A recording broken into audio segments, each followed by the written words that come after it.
सूर्याकडून जी उष्मा पृथ्वीपर्यंत पोहोचते त्यातली बरीचशी उष्मा परावर्तित होऊन वातावरणातून बाहेर निघून जाते. पण पृथ्वीच्या वातावरणात असलेले carbon dioxide, methane, nitrous oxide असे काही गॅसेस सूर्याकडून मिळणाऱ्या ह्या उष्मेचा काही भाग साठवून ठेवतात आणि आपल्या वसुंधरेचे तापमान संतुलित ठेवतात. ह्या परिणामाला ग्रीन हाऊस इफेक्ट असे म्हणतात. वाहने आणि कारखान्यांमधून निघणाऱ्या धुरामुळे वातावरणात या वायूंचे प्रमाण वाढते आणि पृथ्वीचे तापमानही.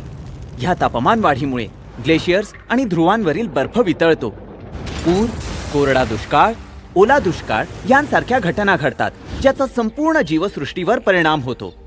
मग ह्या समस्येवर आपण आपल्या परीने काय करू शकतो? शक्य असेल तिथे पब्लिक ट्रान्सपोर्ट किंवा कार पुलिंग अवलंबू शकतो.